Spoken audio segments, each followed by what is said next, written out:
أعوذ بالله من الشيطان الرجيم.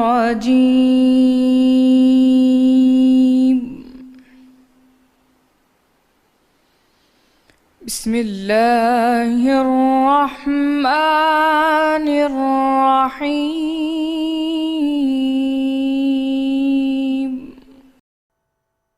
اور سمود کی طرف ان کے بھائی صالح کو بھیجا تو انہوں نے کہا کہ اے قوم، اللہ ہی کی عبادت کرو، اس کے سوا تمہارا کوئی معبود نہیں۔ اسی نے تم کو زمین سے پیدا کیا اور اس میں آباد کیا، تو اس سے مغفرت مانگو اور اس کے آگے توبہ کرو، بے شک میرا پروردگار نزدیک بھی ہے اور دعا کا قبول کرنے والا بھی ہے۔ انہوں نے کہا کہ صالح، اس سے پہلے ہم تم سے کئی طرح کی امیدیں یا بڑی توقعات وابستہ رکھتے تھے، اب وہ منقطع ہو گئیں۔ کیا تم ہم کو ان چیزوں سے منع کرتے ہو جن کو ہمارے بزرگ پوچھتے آئے ہیں؟ اور جس بات کی طرف تم ہمیں بلاتے ہو اس میں ہمیں کبھی شبہ ہے۔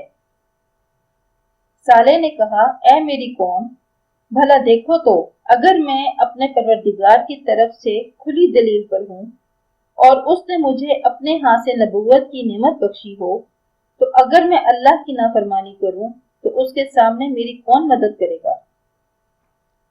تم تو کفر کی باتوں سے میرا نقصان کرتے ہو۔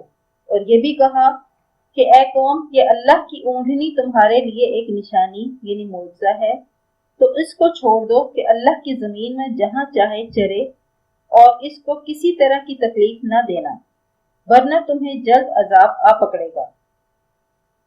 مگر انہوں نے اس کی کونچیں کاٹ ڈالی۔ تو صالح نے کہا کہ اپنے گھروں میں 3 دن اور فائدے اٹھا لو، یہ وعدہ ہے کہ جھوٹا نہ ہوگا۔ جب ہمارا حکم آ گیا تو ہم نے صالح کو اور جو لوگ ان کے ساتھ ایمان لائے تھے ان کو اپنی مہربانی سے بچا لیا اور اس دن کی رسوائی سے محفوظ رکھا۔ بے شک تمہارا پروردگار طاقتور اور زبردست ہے۔